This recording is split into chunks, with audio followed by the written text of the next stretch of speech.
j'ai jamais vu ça. Pour vrai, depuis que je suis dans la boxe, le gars, puis c'était une finale du tournoi, c'était pas compétitif. Il a boxé seulement avec sa main avant, du début à la fin. Ça, c'est le programme d'hier. C'est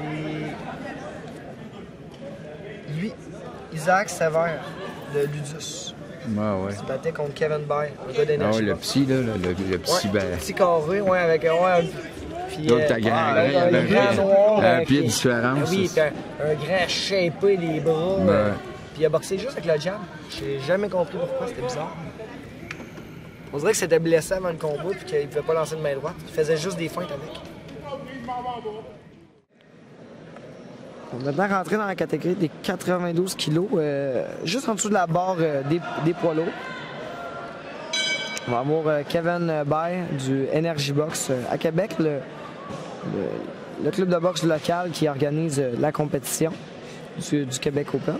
Et Isaac Sévère du centre sportif Ludus. Et masculin, combat final, voici nos deux boxeurs. Tout d'abord, dans le coin rouge, on the red corner du Energy Box, Kevin Bay. Et dans le coin blue corner du centre sportif Ludus, Isaac Sévère. Deux types de physique très différents. Un athlète plus petit, plus carré et massif, et un athlète plus grand et mince. On a une bonne tête de différence là, entre les deux athlètes. Oui, effectivement. Kevin, dans le coin rouge, va devoir trouver le moyen de placer des grosses overheads. Ça ne sera sûrement pas un adversaire, un boxeur qui travaille derrière le jab direct. Là. Coin bleu commence très agressif malgré sa grandeur. Coin rouge qui bouge beaucoup la tête. C'est ce qu'on voit beaucoup chez les novices. Là. On prend un petit peu moins le temps de calculer. Là. On tombe en mode combat, là, en mode guerre un peu plus rapidement. Là. Coin bleu qui semble avoir un physique très découpé qui a une très bonne grosseur pour le poids. Là.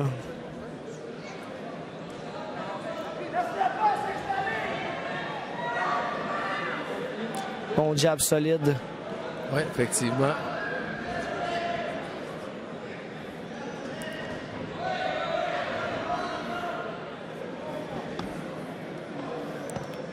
Sévère qui continue à marteler avec son jab. Un bon volume de jab, un jab sec aussi.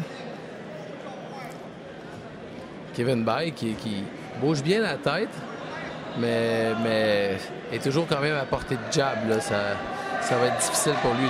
Sévère qui varie bien son jab, le sort un petit peu par en dessous en upper jab quand il voit que Kevin bouge la tête pour l'éviter.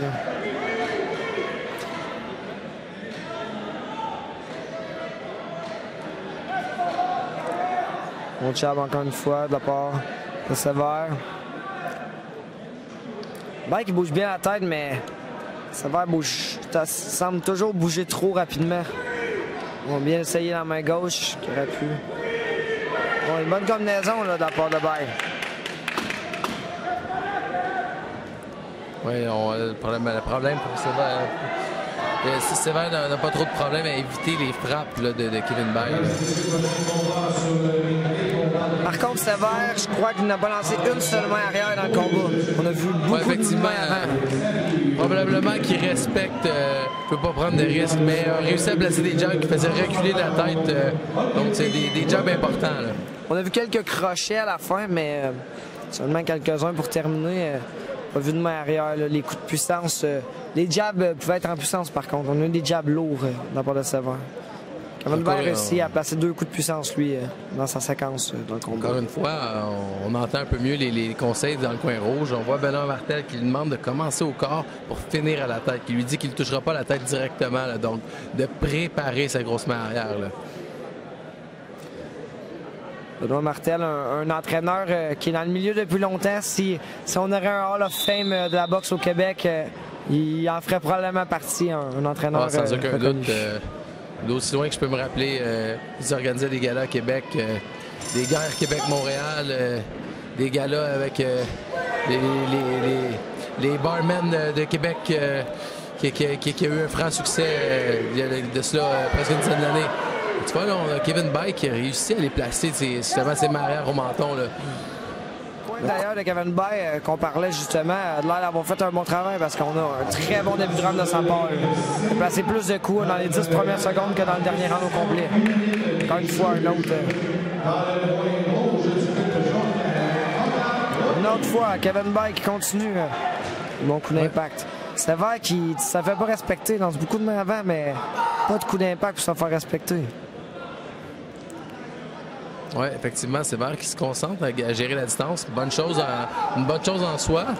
Bon, là, on vient de faire un changement d'angle avec le crochet, mais continue à travailler seulement avec sa main avant. C'est dommage, Sévère semble avoir des belles habiletés, mais on a vu un bel angle de sa part, un pivot qu'on voit rarement chez les novices, un angle pour placer le crochet avant, mais on dirait qu'il boxe avec seulement une main, comme s'il y avait une blessure avec sa main arrière.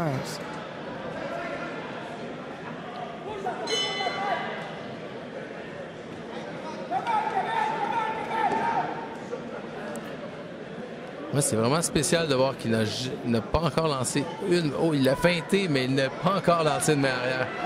Je me demande sérieusement si on n'a pas une blessure au niveau de la main arrière, peut-être. Là.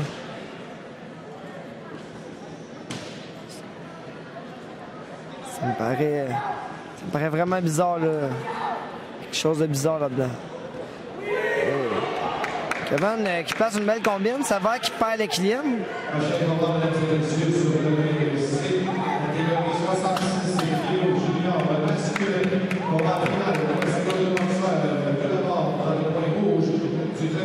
Kevin Guy qui a regardé l'arbitre pendant l'instant, qui a reçu un jab. On doit se protéger en tout temps. Là. On ne peut pas se permettre de regarder les estrades, de regarder l'arbitre pendant le combat. Effectivement. C'est laissé distraire par une commande de l'arbitre. On doit écouter, mais jamais regarder. Là. Kevin Bay qui a fait un très très bon round. On est probablement sur à égalité là, en ce moment.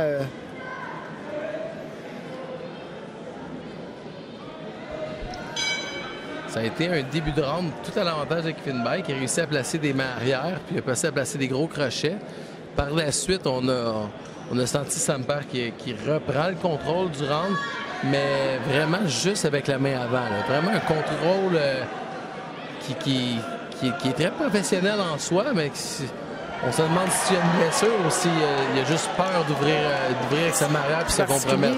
C'est particulier parce que ça va, on voit des belles habiletés de sa part, là, des beaux pivots, des beaux angles, des coups, des jabs d'impact qui déséquilibrent, mais aucune suite et seulement à terre, rien au corps. Si on n'a pas une blessure quelconque, on a un gros problème de stratégie. Là.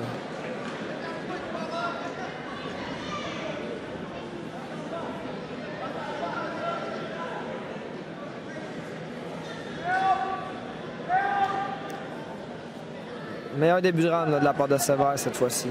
Ouais. Encore là, il travaille avec un jab incisif, le garde à distance. C'est sûr qu'on parle d'un jab là, qui fait mal. Là. Une très belle combine de la part de... On reproche d'avoir frappé derrière le dos, mais avant d'avoir frappé derrière le dos, on a placé quand même 2 bons coups à la tête là, à la part du coin rouge là, de Kevin Bay.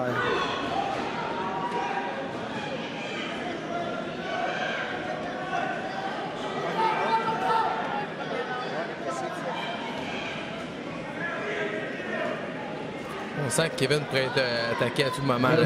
Il ne va pas outboxer Samper, mais peut connaître une autre explosion encore comme ça et aller bonne rendre avec ça. Là. Beau corps de la part de Bay.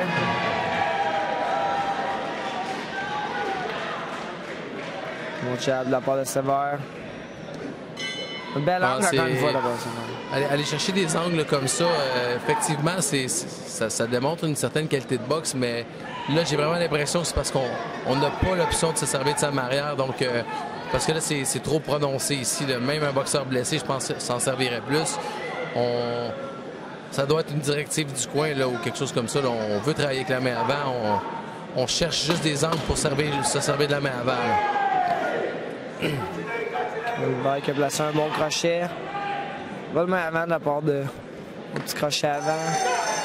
Un coup, il a fait du bruit, mais qui a touché sur le gant à la fin de Kevin Bay. Sévère a placé peut-être un meilleur volume dans ce round-là. Un troisième round quand même assez serré. C'est difficile de juger avec seulement un jab et quelques crochets, par contre. Bon, je dois avouer que si ce serait un jab qui serait seulement dans les gants, là, on pourrait parler d'autre chose. Mais là, c'est un jab qui fait reculer la tête à maintes reprises.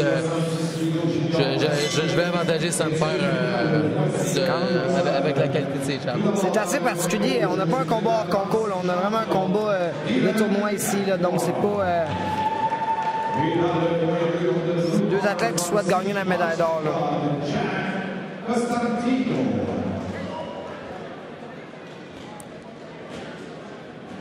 Il n'y a pas de blessure apparente au niveau de la main droite.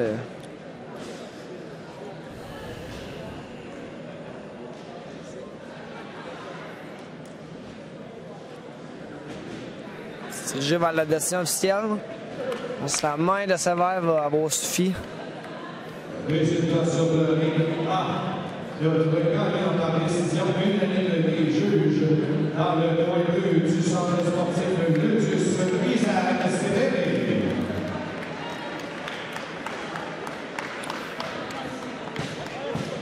Une décision unanime pour Sévère.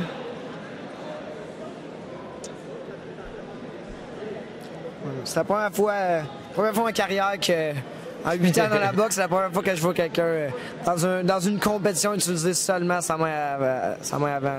Oui, c'est assez spécial en soi. C'est quelque chose qu'on a déjà pu voir dans la boxe pro après une blessure, mais là, c'est vraiment particulier. Là.